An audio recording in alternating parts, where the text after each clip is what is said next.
All right, welcome back for another edition of The Final Mile, where we answer your questions. Keep sending them to us through the YouTube comments, through email, info@freight360.net, or just go to our website, freight360.net. And there's a contact form right in there. And if you'd like to learn more about Freight 360 and our training, check out the Freight Broker Basics course to learn everything from how to start your brokerage and succeed in the industry. And please take a moment, check out the sponsors in the description or show notes. It'll help support this channel. All right, our first question the first couple came right from our, directly from our listeners, I believe, through email. And the first question from Gavin says, how can I reach out to non-asset or asset-light freight brokerages to help provide warehousing solutions for their clients? So I'm assuming he works for a warehousing 3PL or something along those lines and wants to know, how do I reach out to brokers that might need this? Or even the asset-light freight broker. Basically, we'll answer this question. How do you get a hold of carriers and brokers that might need warehousing services? Well, go ahead, Ben. Use Kevin Hill's new product, Brush Pass Research. Yeah, I mean, so that's how you would identify them, right? That's how you're going to find. So, like, we talk about lead gen and prospecting as two different activities. So, how do you actually generate the leads?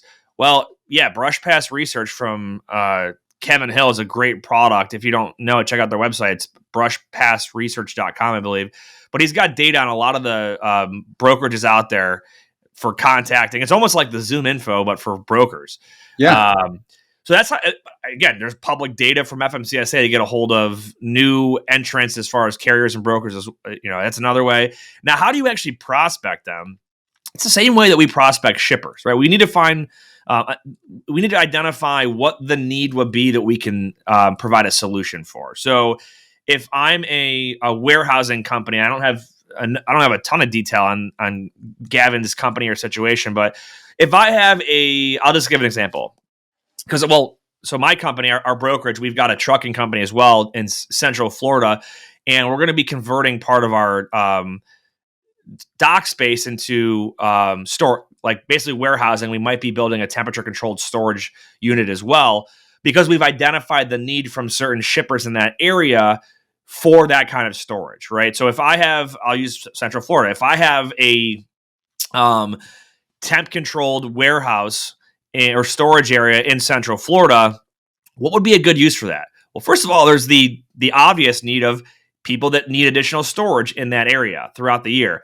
The other unique situation is Florida has very fluctuating rates throughout the year, right? So we have companies that ship into Florida throughout the year. So and it's stuff that can be stored for like 6 months, right? Let's say beverage, for example, like beer, pop, or cola, whatever you call it from where you're from. If your stuff needs to be temperature controlled, and actually soda is probably a terrible example because it doesn't have to be, but like, let's say it's beer or some kind of frozen product or produce that can be put to sleep, quote unquote. If I can get my product sent down there in the cheap time and have it stored for 4 months while I weather those expensive prices to send trucks into Florida, that is it's a win-win, right? That's a great use of a storage facility when you're trying to avoid fluctuating rates. Now, that's more of a unique situation. The other situation would be if you have, let's say you're in like the Atlanta area or Chattanooga or Chicago, there's a lot of highway traffic through there. Cross-dock services are pretty common. So I'm going to probably target brokerages that have customers in this area, which is hard to tell, but motor carriers that are based in that area will oftentimes need, if you're an owner operator and you're based in that area, you don't have a terminal to go to, or a small fleet doesn't have a terminal, you're going to want warehousing space for cross-dock, for, fill in the blank on whatever that need might be. But I would target people that are in your area if that's what the case is. If you have a specific niche for your warehouse, like if you are in Laredo or Tijuana and there's cross-border stuff going on, I'm going to target carriers in that area that might have relationships with cross-border shipments. If it's just a general anywhere location, I'm probably going to target folks in that area and prospect them to see if they have any need. Do you guys have any customers that often need storage or cross-dock services or pick and pack, whatever. I don't know what this guy's warehousing company does, but you've got to go through this standard traditional prospecting method that we go through as brokers with shipping customers. What do you think? You got anything else to add on that one? Not really. The only point I would add is I would use different messaging for different things. Like if you got a general message to reach out to everyone across the country, that's a different message I'm going to use versus into a specific area, right? So I think the most effective either emails or phone conversations are what you outlined, right? Group them together where you can find some common criteria that you can use for all of them, right? Whether it's, Florida, hey, everyone's kind of running into the same thing at the same times around produce season, or like you said, another good example is cross-border around, Mexico. Hey, we know that volumes are picking back up. If you have any temporary needs for cross stock, reach out. Another message. Hey, if you got any longer term needs, reach out, and just keep getting that message out there, because brokers tend to need them without knowing in advance. It's usually a customer reaches out, hey, I need help with this now because this warehouse fell through. This truck broke down. I need a cross stock. It's usually just in time. So getting that message out consistently over time, I think would also be a really important aspect of that. Agreed 100%. And I was thinking about this when you were talking. I was like, I prefer, I like getting prospected by companies that offer services to freight brokers, because that way, at least I know when that need arises, I know where to go. Whereas if I need a warehouse and I have let's say a freight forwarder is a great example. If I need a freight forwarder for a customer and I have no connection with any freight forwarder, I don't even know where to start. But the fact that I know people at a dozen different forwarders and what they specialize in, I know if I've got a shipment that needs assistance in a certain niche, hey, John over at ABC Forwarding, I've talked to him a couple of times. I'm pretty sure he can handle this. And it's the same way that a shipper, if a truck falls out, they're going to go to that broker that's been calling them every week for 6 months, right? So good question though. Next one. I think this one came from Facebook. Kyle on our group said, brokers, why are you not giving the pickup number at the same time as the rate confirmation? Why is it not on the rate con itself? And why are you lying about pickup times and warehouse hours? Don't you think us carriers will find out about your lies? These things are valuable pieces to our daily planning, as if we don't have enough SHIT to worry about. When drivers find out you aren't trying to help us or help keep us moving, you will start losing them. People write and read reviews nowadays more than ever. I guess I could have just said shit. I don't know why I spelled that out, but so there's two things I want to talk about here. The first part is I want to address what actually might be an issue here, and that is if there's a broker that's lying about pickup times or lying about pickup hours, totally wrong. So I just want to set that out there. But why would a broker not give out a pickup number? Well, there's a ton of reasons.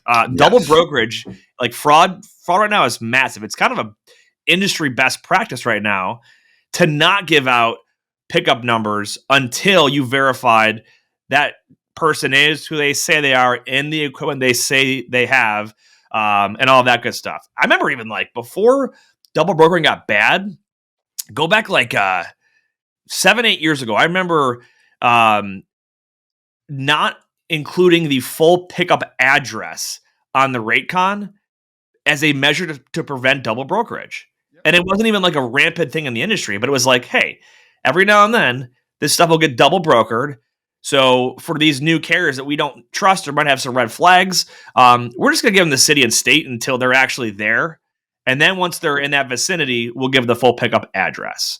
Well, here's the other thing it does too. And I've always liked that, because the other thing it does, it helps with a broker to know where the carrier really is, right? If you still have some leverage. If you give the carrier everything, to your point, putting double brokerage aside, there's no reason for the carrier now to pick up the phone. So it's very common. And I understand carriers have other things to do. They don't want to have to constantly keep answering phone calls, right?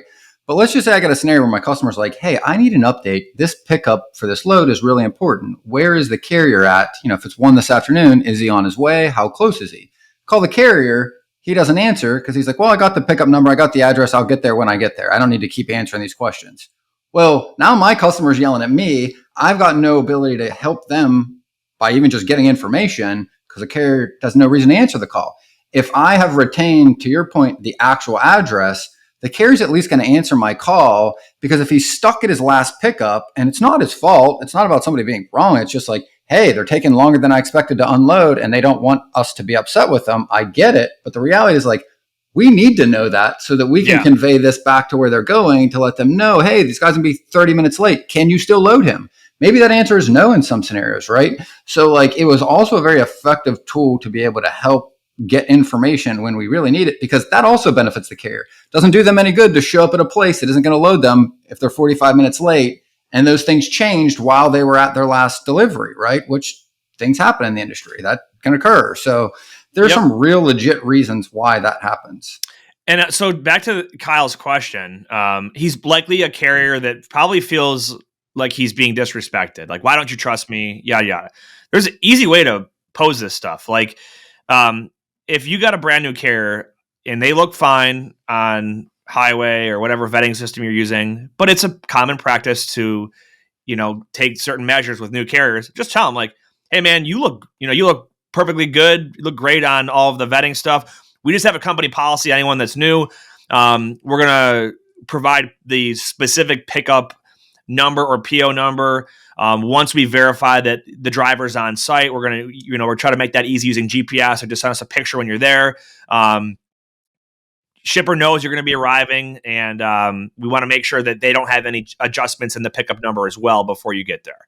That's simple, right? Now they have context as to why you're doing these things. All right. Next question. Is it always slow around the holidays? It's usually busy leading up to the holidays, and then it's slow. So we're talking about Christmas. First of all, Merry Christmas, everybody. I think if this is, this will release on the 26th. So I hope you had a good Christmas yesterday if you're listening on Tuesday. So usually leading up to the holidays, you've got that peak season of shipping, and it tends to like build up a little bit before Thanksgiving and gets really heavy. This is in general, right? It gets really heavy until right before Christmas, and then tends to be a little bit slow the week between Christmas and New Year's, and even into the first week of the new year. Specific commodities are going to vary, and certain geographical areas are going to vary depending on a ton of circumstances. So, but I will tell you that some of the very predictable things throughout the year are you're going to have a peak season of shipping between Thanksgiving and Christmas, and you'll tend to have a peak season of shipping right around other certain holidays, like 4th of July is a big one, right? If you look at like shipping volumes on Sonar from FreightWaves or from any other statistical database out there, you'll see big peaks leading up to those holidays and then a drop on the actual holiday or right after Christmas and this holiday season example.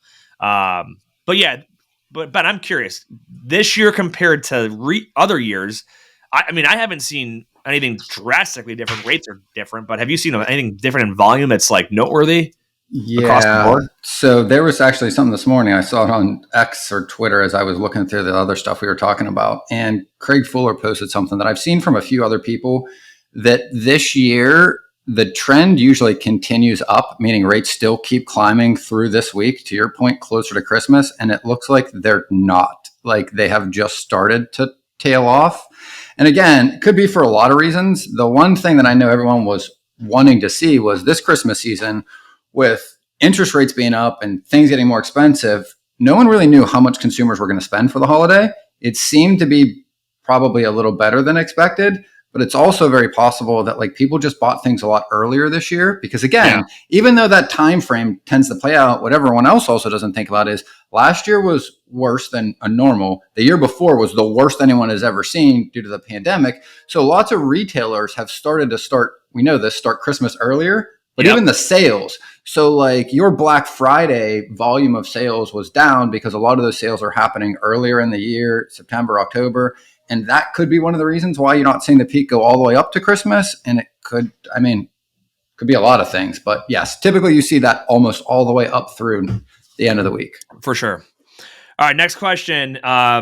Is there a market for freight brokers to work with freight forwarders to outsource the broker's carrier procurement? So let me try to it was really weird how the question was worded, but basically what he's saying is, if I'm a freight broker, can I go to a freight forwarder and try to use their, I'm assuming I want to get access to their list of trucks or their carrier database.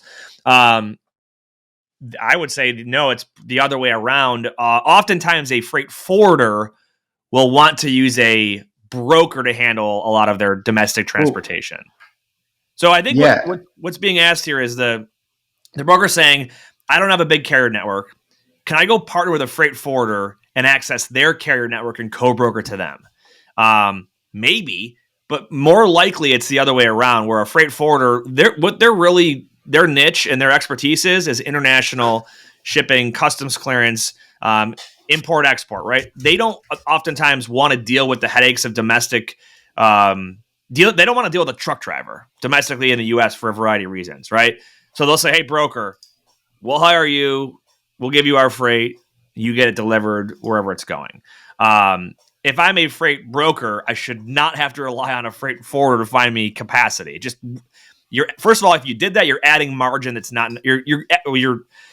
you're adding costs that are not necessary because they're going to make a margin, and just go out there and develop your own carrier base. I think a lot of brokers don't do this. Am I reading the question wrong? Do you take it any differently? Yeah, I'm really confused because I'm like, well, okay, like procurement is the process of obtaining or purchasing goods or services. Right. Literally, what a freight broker does is procure trucks. Is procure trucks for a customer. So like we are by definition outsourcing. Our customers are outsourcing their procurement to us, and we can just do it faster and more effectively.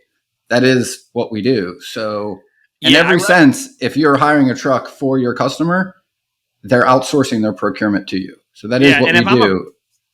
Always. So if you're a freight broker, that's part of your job is to find that truck. So if you're going to outsource finding the truck to a freight forwarder, that freight forwarder they're going to want that shipper truck themselves. Yeah, they're going to be finding the truck. You know what I mean? All we do is find carriers. Yeah. Like, I don't really know how. But hey, there's no dumb questions on this show. I'm just a little confused. Yeah, for sure. Not a dumb question, just trying to understand what they were asking. For sure. You can outsource your procurement to a forwarder if it's an international shipment, because we're not licensed to do that. Do that all the time. So if we have a shipper that needs a load to go from Buffalo, New York to Spain, you might find a truck to get it to a port and a freight forwarder, or actually even to a freight forwarder's dock, and then they get it taken to either, the airport around the corner or to a port, and then it gets sent over, and the final mile delivery is done by them. So yeah, good question, I suppose. Last question. This is a great one. How do I research a shipper before cold calling? Almost zero information is on their website. I would challenge that. I think you can get a lot of information off of a customer's website. So here's what I will use a website for. Know the basics about them, right? Understand like where they're located, which you'll typically find their headquarters or a list of offices if they have multiple locations, what their commodity is specifically. And you might even get a list of like personnel. You're probably not going to find a shipping manager on there. There's not going to be a page that's got like the shipping manager's name and a list of their hours with their cell phone number and a list of the 20 biggest headaches that they're having right now, right? You've got to go to other places. So there are things like LinkedIn, Zoom Info, Apollo.io, ways to get data and contact information for decision makers. And then I'll talk about like some of the different people to get a hold of and to talk to. But do you have anything else on like how to research them before I go down that road?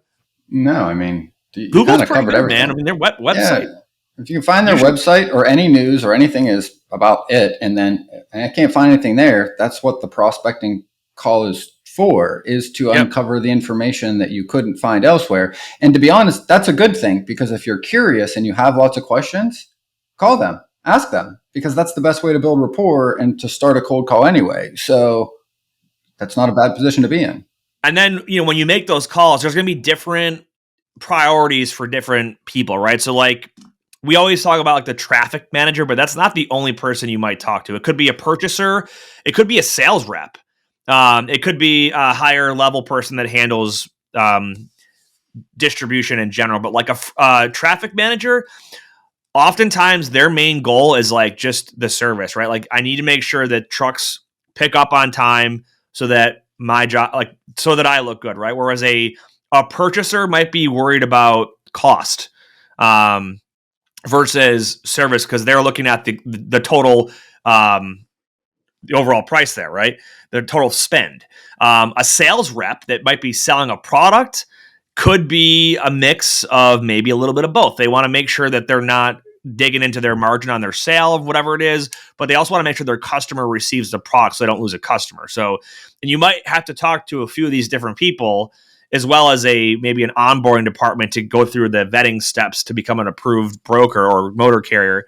But just, yeah, get some basic information from the website. You could use a Google alert to set up news about some of these larger shippers, or at least the industry that they operate in. So if you're dealing a lot with steel, put in a Google alert that's going to give you updates about the steel industry each day or each week. And then just kind of put yourself in the shoes of whoever you're talking to, because it might be a different conversation with each always do that. But for sure, right? Here's also just a super easy way to do it.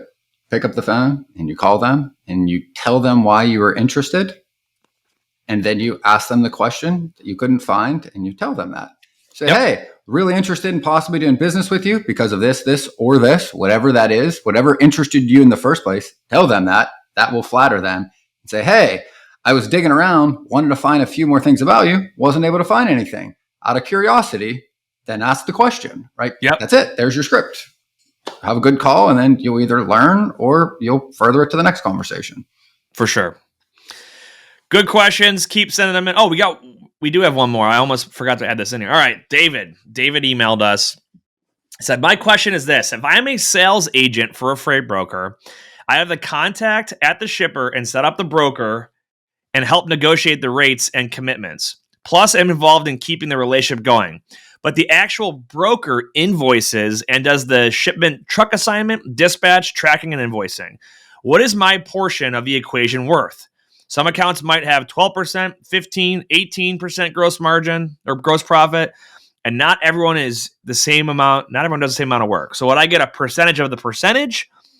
If so, how much? Okay, so David is a freight finder is how I'll break it down that way. So he's essentially he's an agent of a freight brokerage. He's not the licensed broker himself. So he's out there finding freight from customers. But it sounds like that someone else in the company is actually booking the trucks, tracking and tracing and all that stuff. So he's wondering, do I get paid a percentage of the margin? To answer that question, absolutely, right?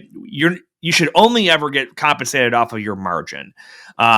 Because if you make, let's say a load is $1,000 load, but it only makes $100. Well, you can't get paid more than $100 because there's only $100 profit in there, and you're not going to get all of it. So what you'll tend to see as an agent, if you're a full cradle to grave agent, which means you're doing the dispatching and finding the trucks, you could see 70%.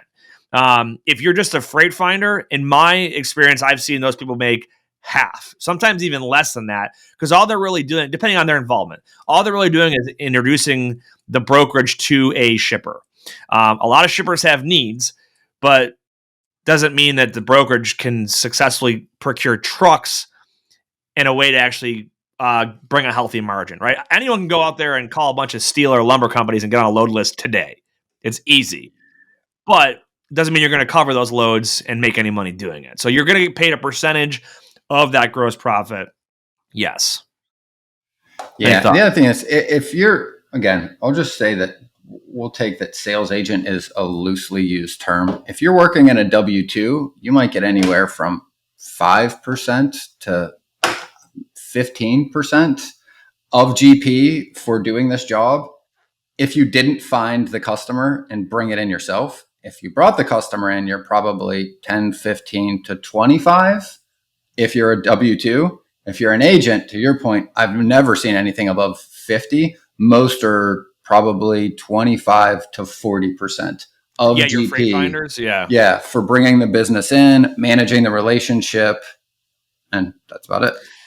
Yeah, that's exactly right. Beth Carroll, think back to our conversation with her. Like, she's adamant on like not paying somebody in perpetuity forever for just bringing in an account. Yeah. Because they're not incentivized to like do Get anything. more. Yeah. So, and there's something to be said about that. You got to like make sure that they're involved in the operation, trying to grow it and stuff like that. So good stuff. I hope everyone had a great Christmas and Happy New Year. It's coming up. We're going to have some awesome stuff in 20. Do we have anything for 2024 to tease yet or not yet? Nothing. Yeah, getting there. All right. We'll put something together. But all right, man. Final thoughts, man. What do you got? Whether you believe you can or believe you can't, you're right. And until next time, go Bills.